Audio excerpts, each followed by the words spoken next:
And good morning, everyone. Welcome to the Patria Private Equity Trust annual results for the financial year of 2024-2025. We're delighted to welcome you to the call today. Shortly, Alan will be speaking and taking you through the performance of the trust. And I'd just like to remind you that there are questions and answers that will follow the presentation. You can ask a question by pressing the little button, which is on your top left. Enjoy the presentation and we will speak to you after. Thank you. Thanks, Rebecca. Good morning, all. Thanks for your time this morning. I'm Alan Gauld. I'm the lead portfolio manager of Patria Private Equity Trust, or PPET for short. So I've got the pleasure of taking you through our 2025 annual results. But just as a reminder, what PPET is, an investment company that's been listed on the London Stock Exchange for almost 25 years. Its 25th anniversary is May this year. So it's been around a long time and it's delivered strong returns throughout that time. Annualized NAV total returns of around 11% since inception, and over the last 10 years of around about 14%. A lot of people ask, well, what differentiates you from other private equity trusts? So firstly, we partner with a small group of private equity firms that we consider to be best in class. So 17 core manager relationships. And that, look, put that into context, there's around 3,000 to 4,000 private equity firms, according to Preqin, in Europe alone. There's 15,000 globally. Put that into further context, there's 13,000 McDonald's restaurants in the US. So that's a lot of private equity firms, a lot of McDonald's restaurants as well. Our expertise, our knowledge built over many, many years allows us the opportunity to access these managers, but also to assess them too. Our senior team, which has been stable for a long period of time now, has an average experience in private equity of 22 years. We have 75 professionals based in Europe and the USA. So that allows us the ability to access these fantastic private equity managers. But this trust is focused not only by the managers that we partner with, but also the part of the private equity market that we focus on. So it's a mid-market strategy, and I'll come to the reasons why we remain convinced that the mid-market is the place to play in private equity. We're also European. That's slightly different to other diversified private equity trusts that have a strong US tilt. Around 75% of our private companies are headquartered in Europe. And from a performance point of view, we pay a quarterly dividend. That dividend has increased every year for the last 11 years. We're an AIC Next Generation Dividend Hero. We've already talked about performance briefly, but that's 16 consecutive years of positive NAV total return that this trust has generated.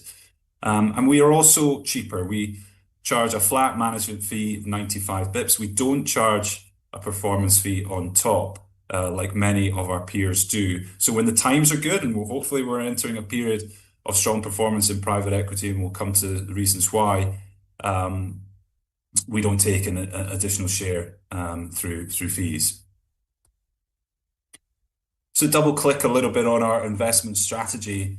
So as mentioned, we partner with this small group of private equity firms. Some of the logos here on the left-hand side. What we're looking for is sector specialist firms, mid-market oriented, that can really add value to the businesses that they own. We don't look for financial engineers, like sort of a sort of more investment banking type approach. We want people to really add value to provide support to underlying portfolio company management, and that will help drive returns over the longer term.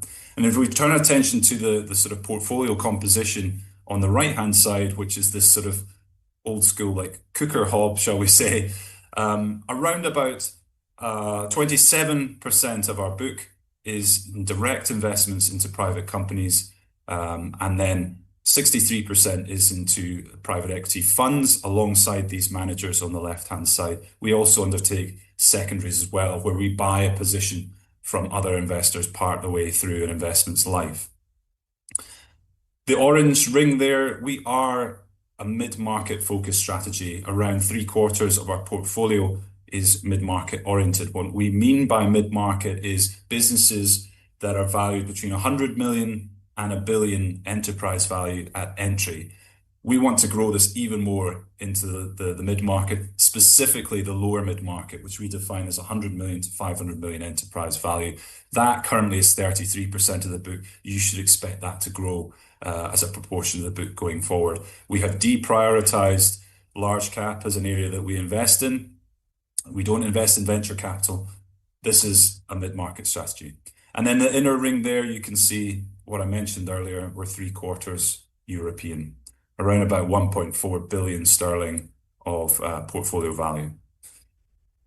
Why do we concentrate on these 17 core managers? Well, simply, we think it leads to better returns. So if you look at our track record of fund selections over the last 10 years, since inception as well, over 70% are in the top or second quartile when benchmarked. That's really important. In order to take advantage of the returns that private equity can deliver in excess of public markets, you've really got to be consistently selecting the best. And we do that through an experienced team. As I mentioned earlier, 22 years in private equity on average. Some of my colleagues have 3 decades of experience in private equity. You can see some of the numbers there.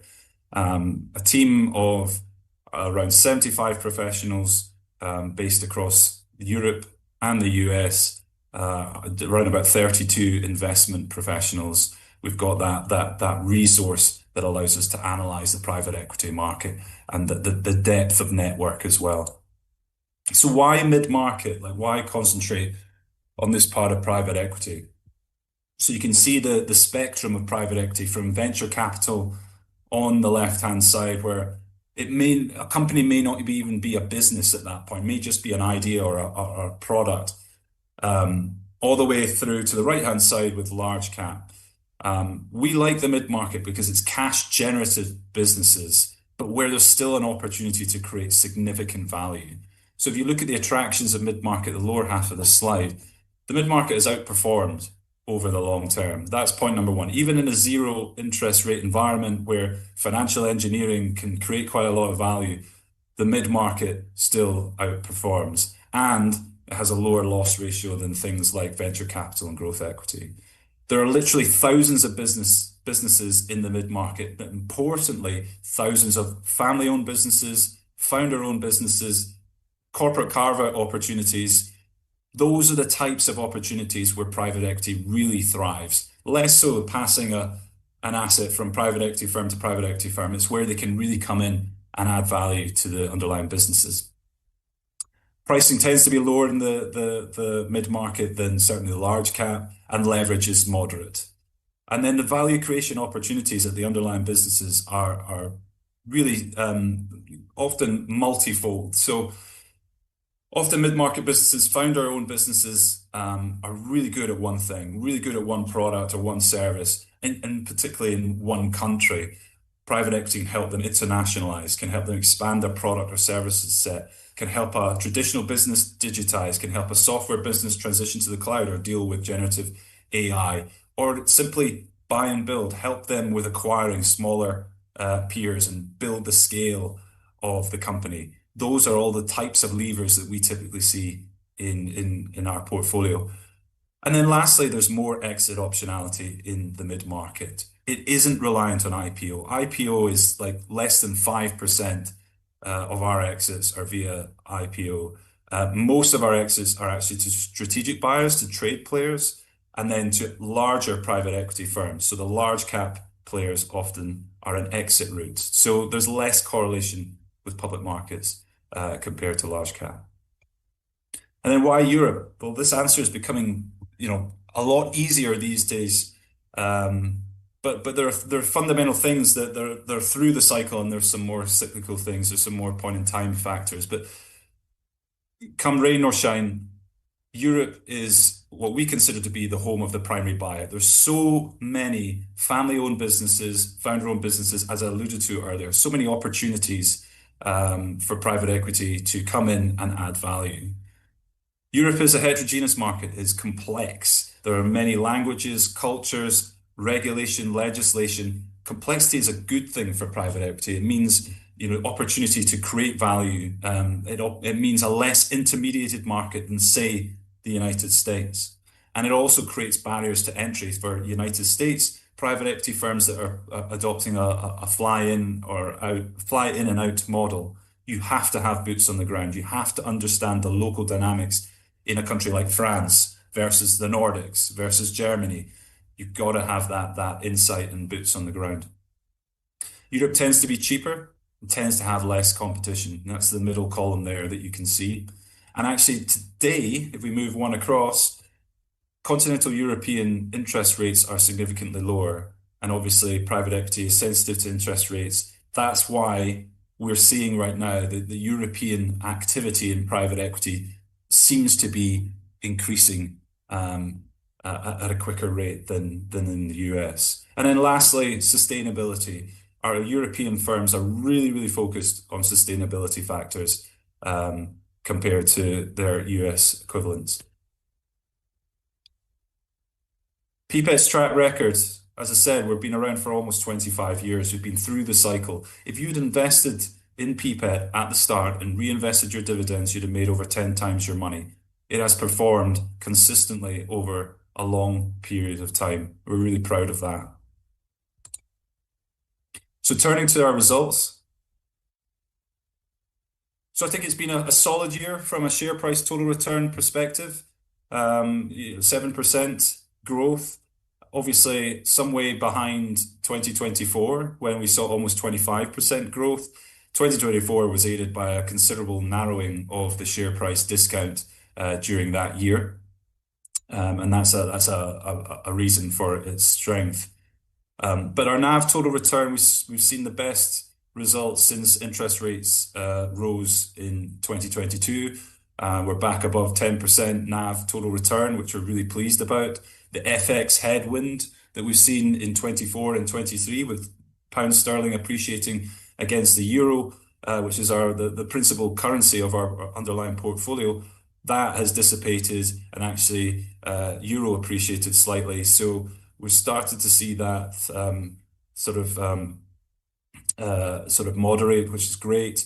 Our portfolio in constant currency returned 8% in the year. Since interest rate rises, the portfolio return has been between 8 and 10% in constant currency. So it's been pretty steady, and we'll show that just shortly. Gearing's at 18%.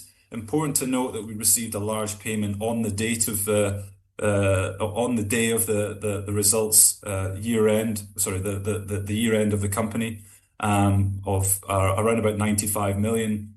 We paid down the RCF with that. Our gearing today is around about 11%. Overcommitment ratio is at the lower end of our range. So what we're targeting generally in terms of overcommitment is between 30 and 65%. So you can see we're at the lower end of our range. And what we mean by overcommitment is the fact that we commit to private equity funds that have yet to be drawn. So that's what that relates to. And then our charges just above 1%. That's typical because we have a flat management fee of 95 bips plus direct expenses. And there's the sort of picture just to put into context how our returns have evolved. It's been a more challenging time for private equity, as I'm sure you all know.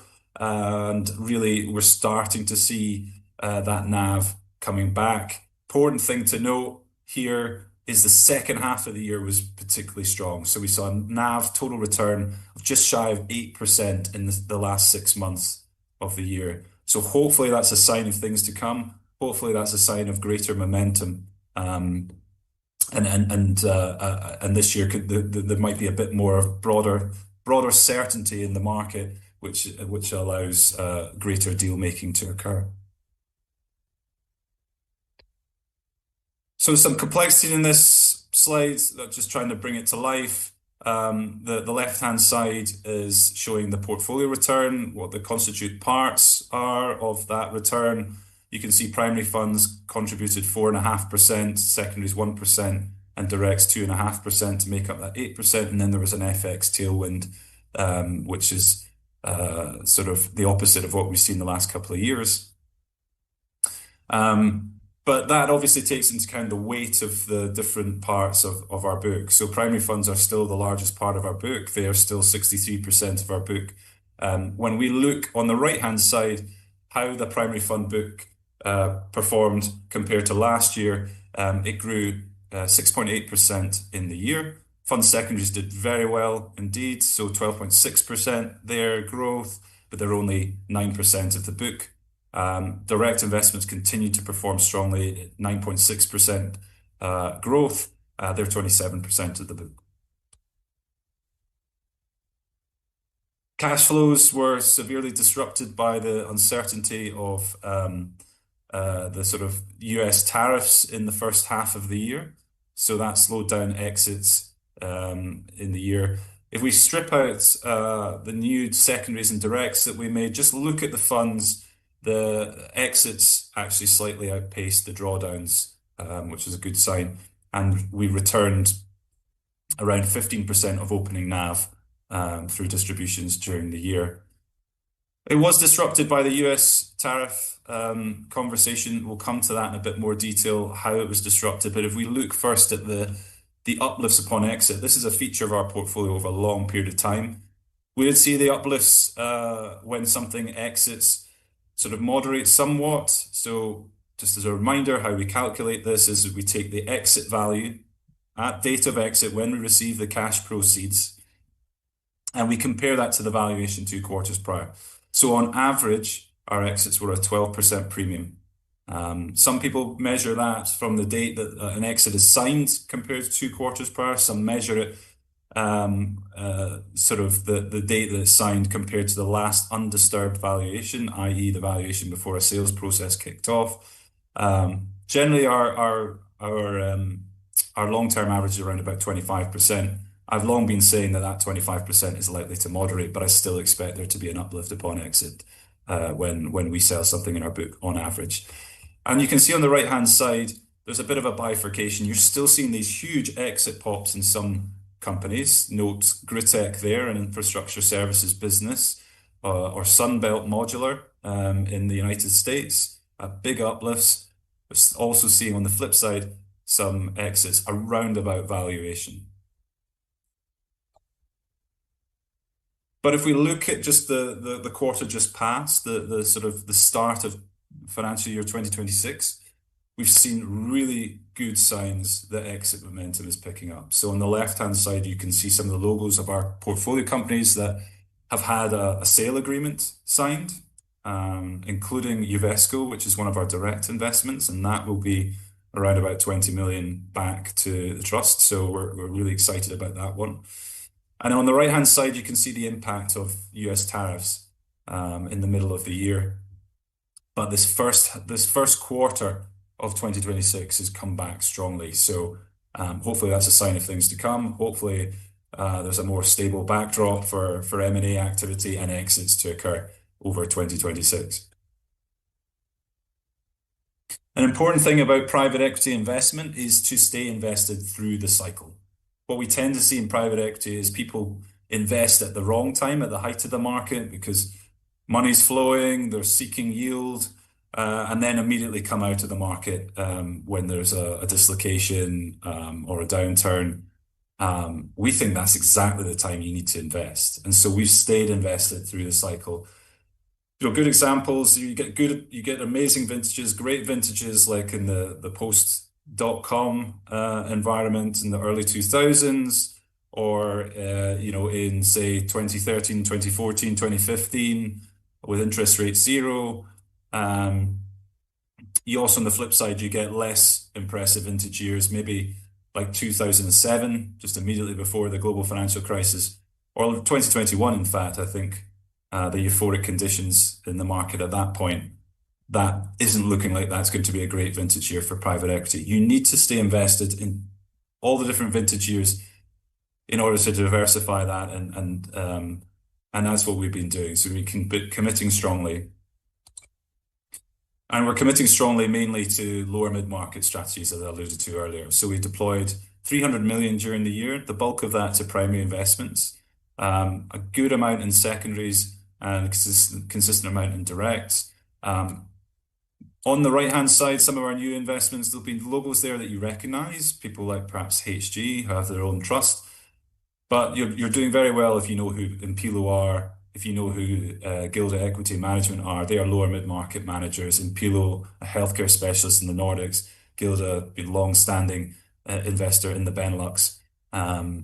Both excellent managers that we brought into the PPEP portfolio for the first time this year and lower mid-market focused.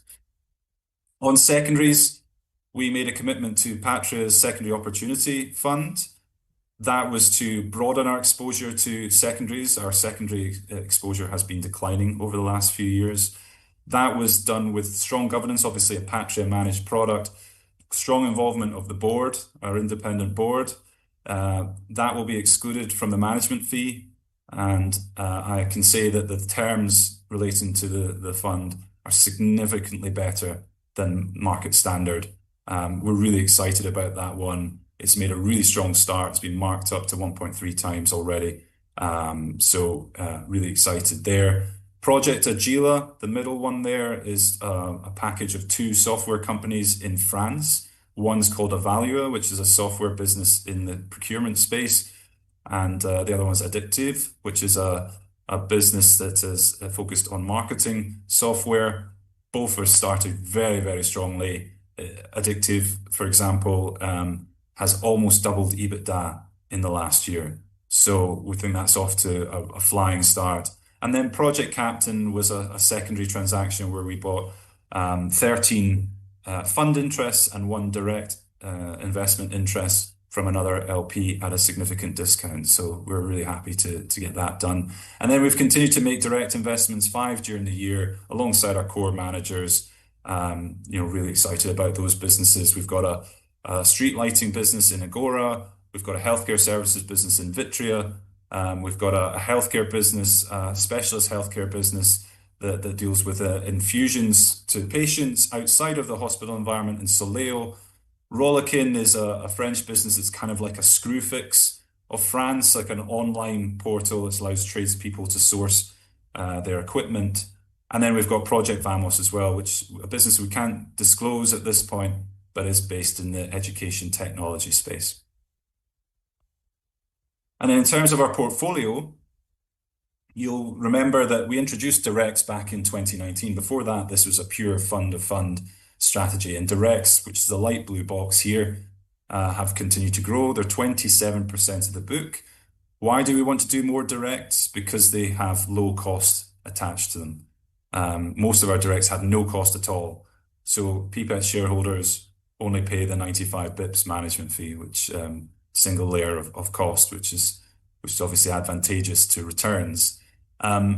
Secondaries, as I mentioned, have been declining over the last few years. We've taken steps to rectify that. We want secondaries to be around that sort of 10% of the book.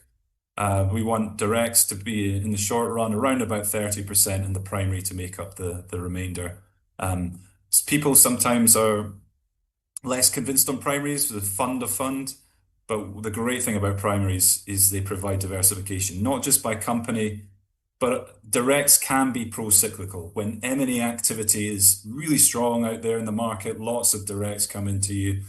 And when it's less strong, i.e., as I mentioned, the time you want to be investing, there's fewer directs out there. Primaries allow that smoothing, allow that access to some of those vintage years, and they'll continue to be an important feature of our portfolio going forward.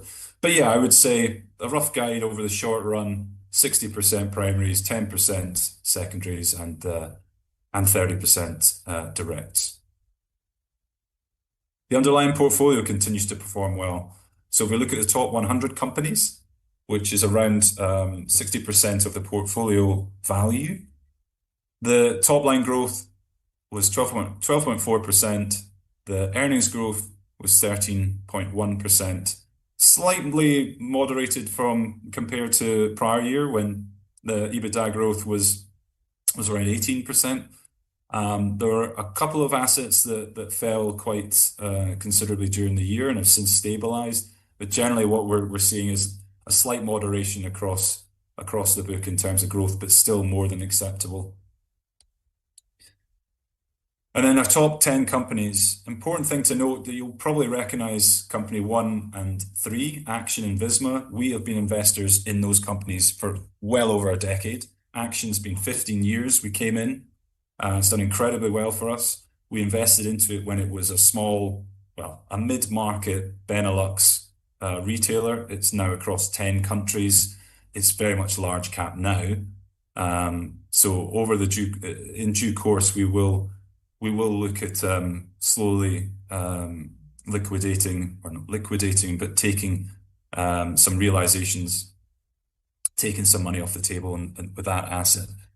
Visma, again, we've been alongside HG in that in different ways since around about 2006. There's an expected IPO this year. It's been well publicized. Again, we may look to take some money off the table and bring down our position over time. But both of those businesses are wonderful businesses we know incredibly well, have great insight, and have been invested in for a long, long time. Neither mid-market, but it's important to note a lot of these are exactly what we're looking to do going forward. So Woundex, number 2 there. When we invested in that, it's a healthcare services business that treats complex wounds outside of the hospital environment. It was about 100 million EV at entry. So right at the lower end of what we do, it's since grown incredibly well. The great thing about this business is a density-driven business. So the more nurses you get, the more patients you treat per nurse on the same route, the more profitable it becomes. And it's just very well managed business. And we're valuing that around about 5 times cost at the moment, and hopeful that that may have an exit event over the next 18 months. Uvesco, number 4, another lower mid-market business, a premium grocer in the Basque Country in Spain. A sale agreement has just been struck with that business. A consortium of Basque investors have agreed to buy that business. It's around about our current valuation that we'll be selling it at, but when that closes later this quarter, it'll be proceeds of around about 20 million for PPET. So that one will come off our register shortly. CDL is another lower mid-market business focused on imaging technology in the healthcare system in the United States, and it's growing incredibly well, above 40% EBITDA growth. So again, another one that over the next couple of years may be sold, but it's going very well. Very happy to hold that. Number 6 is NAMSA. It's another healthcare business in the contract research organization space. It tests new medical devices for the manufacturers. We think there might be an exit event on that this year. We made this investment back in, I think, 2020. And we think that the sponsor may be close to preparing this for sale. Vitria is another healthcare services business in the rehabilitation space. We've just made this investment. It's a case study in our annual report, if you're interested in learning more. But we're really happy to come in there. We feel like the entry price is attractive. We're coming in alongside PAI partners that have success and a strong track record in healthcare. We think there's a lot of ways for this business to grow. It's based in again, Northern Europe, in DACH and parts of Eastern Europe. CFC is a cyber insurance managing general agent. Obviously, cyber attacks are becoming more and more prevalent. Unfortunately, corporates need to take steps to insure themselves against that, and CFC allows that to happen, and hence the growth in this business has been very strong, north of 20%, the top line and EBITDA growth. So a really good case study there. And then Trio World is a business that we've held for a long time. It is an industrial business focused on kind of plastic films, but using recycled products to produce them. So we're talking about films that will be used to wrap up, a corporate's product if it's shipping it abroad or across country. But it's that sustainability, that use of recycled materials that makes this quite interesting. And then lastly, Access is a SaaS business, HG Capital owned, UK focused ERP, but increasingly international, and is performing solidly. In terms of the broader portfolio, as I mentioned earlier, we remain 3/4 European. Most of our European exposure is to Northwestern Europe. The Nordics is the region that has the highest weighting. We really like the Nordic market, just with its sort of resilience and generally the fact that it grows quite consistently. We have minimal exposure to Southern Europe and to Eastern Europe. And then North America is around 24% of our book.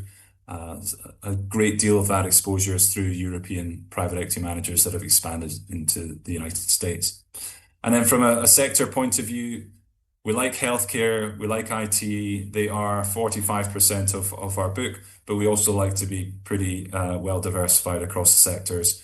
So you can see consumer, combined discretionary and staples are a similar amount to healthcare and tech. Industrial 17%. There are some heavy industrial players in there, like Trio World I mentioned earlier. There's also some business-to-business services companies that are more kind of asset light, shall we say. And in terms of financials, very few balance sheet heavy financials businesses. It's kind of more fintech asset light. In terms of our book, you'll recall that we like to manage our book to sort of 50-50 between businesses that are in value creation phase and held for less than 4 years, and businesses that are mature and should be ready for exit that have been held for more than 4 years. However, with the slowdown in private equity exits over the last couple of years, that cohort, that latter cohort above 4 years, has grown. So that's around 62% of the portfolio value. And if we look at the direct investments, 13 of the 37 direct investments have been held for 4 years or more. So what we think is that when private equity activity really comes back strongly, we've got 850 million sterling of inventory that should be readying for sale. So that should underpin good distributions. And hopefully 2026 is the year that we start to see that activity come back. And then if we look at the balance sheet here, we continue to feel like we're in a good place. We extended the RCF by 100 million. So it's a 400 million RCF now. We've got almost 300 million of resources between cash and undrawn RCF. And our resources are around about 23% of NAV. So again, feel like we're in a really good place despite the strong new investment activity that we've undertaken this year. And then our outstanding commitments, as I alluded to at the start of the presentation, are at the lower end of our long-term range. So we're very comfortable where we are from a commitment standpoint too. Last, I should mention our capital allocation policy. We do pay a quarterly dividend. It has increased ahead of inflation every year. It has increased every year for the last 11 years consecutively. So we are an AIC Next Generation Dividend Hero, which we're proud about, and the board is committed to maintaining the value of the dividend in real terms moving forward. And then share buybacks, even we have been undertaking those over the last couple of years in response to the fact that the share price discount has been or was historically wide and has been coming in.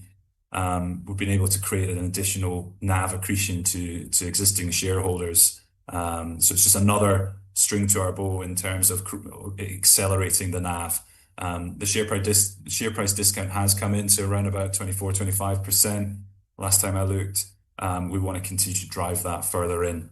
At the moment, private equity investment trusts are still trading considerably wider than how the secondary market in private equity is trading. And I see no reason for that to be the case.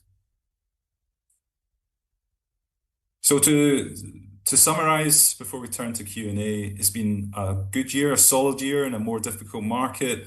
A good NAV total return, 10.6%, which we're pleased about, and that's 16 years of NAV total return growth now consecutive. And thank you all again for attending. And Rebecca, we can turn over to questions. Of course. Thank you, Alan. I've got two questions from Investec to start. One is around broad outlook in 2026. and what you see around activity for private equity and also exit activity in European markets, and more so in the mid-market. And then the second question is around exposure to, is your exposure to directs likely to increase from 27%, and where would you like to see it? Yeah, so deal with the outlook first, and I've alluded to some of this during the presentation. I'm slightly cautious when I give the outlook because I'm probably saying the same stuff I said 12 months prior. And then the US tariffs occurred, and there was a lot of uncertainty, and that caused a lot of M&A activity and private equity exits to well, be postponed, frankly. Now, as I showed you earlier, that we're starting to see the signs that it's coming back nicely. If we get a decent playing field, I would expect to see exits increase over 2026. That has a dual effect of accelerating NAV growth, because exits tend to happen at an uplift on average, valuation-wise. So it has that impact. It also means that the trust gets more cash back, which means it can delever, it can invest more, it increases the velocity of investment, frankly, which is a good thing again for NAV. So for me, I'm very cautious. Don't hold me to any of this, but I would like to think, subject to the broader macro, that 2026 will see more activity throughout the year, and that will be a good thing for private equity trusts. And then remind me of the second question, Rebecca, if you don't mind. The exposure to directs. Do you think right, that's yeah, of going course. to increase? Yeah, so we amended our investment objective, or the company's investment objective, with the shareholders' consent about 12 months ago, to make it more focused on mid-market, but also to be a bit clearer, or update the exposure around directs. We've updated that to 30 to 35% of the book. We're currently at 27. We want to increase it a little bit more. What we're going to come up against, frankly, and again, I alluded to it earlier, is the fact that some of these directs will exit soon. So that will naturally, if we do nothing, the exposure to directs will come down as things successfully exit, or IPO in Visma's case. But we've got to keep our foot on the pedal in terms of investment, find good opportunities. But yeah, we want to get it slightly higher than it is at the moment, maybe that 30+% mark. Super. I've got an anonymous question here around valuations on exit, of the 12% this year versus 26% last year, and what you might attribute that to. Yeah, I mean, obviously the first half of the year wasn't great conditions, as I alluded to. So probably not been the best environment for exits. So that's point number one. Point number two is, I've said for a while, I think that the uplift upon exit in private equity will still be there going forward, but it will probably be a more modest level. Our long-term uplift on average is 25%. So is it going to be 25% when we look at this in 10 years' time? I would be doubtful. Could it be more like 15, 20%? I think that's reasonable. I still think there'll be an uplift upon exit. But the last year, yeah, it's been slightly lower. There are a few factors. I think half one wasn't helpful. I think the advent of continuation vehicles, which has really proliferated across the private equity market, where basically a new vehicle is created to sell an asset.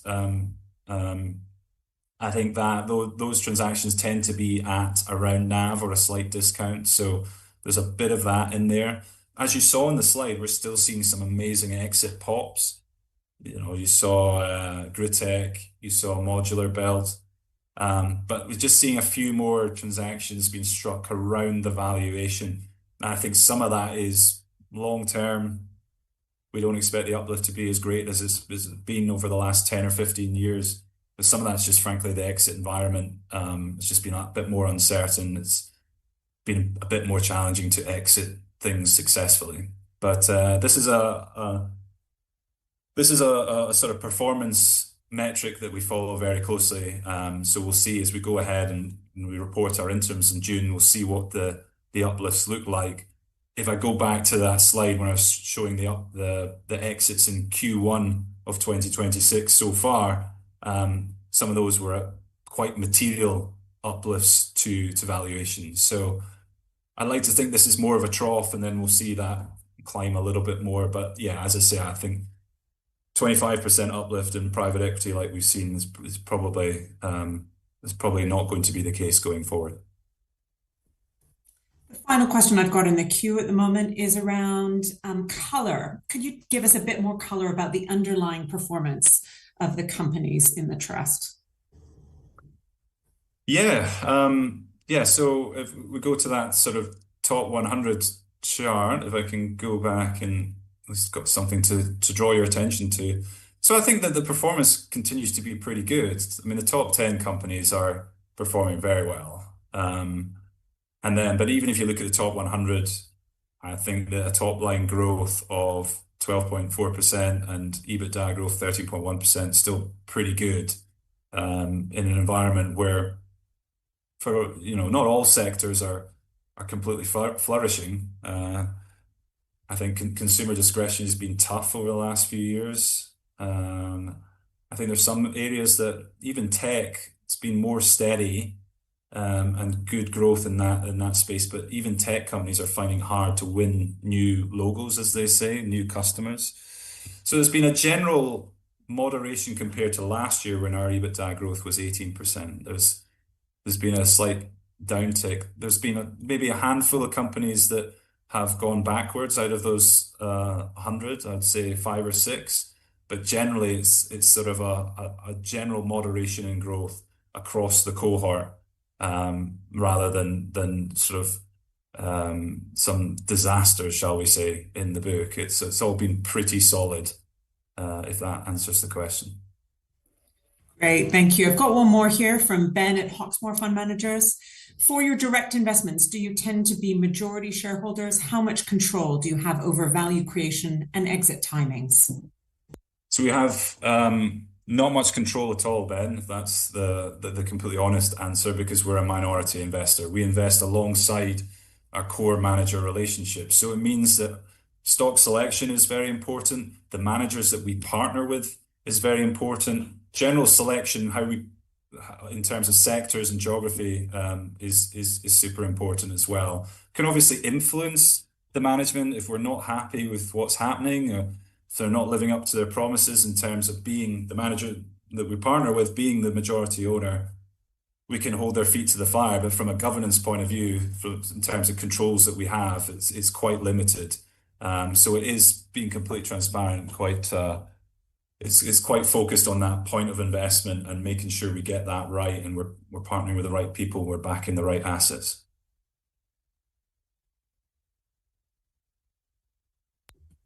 Thank you. I'll leave it one more moment just to see if anybody else has any questions. Just a reminder, you can ask questions by clicking on the button on the top left of your screen. But if there aren't any, then we will draw the presentation to a close.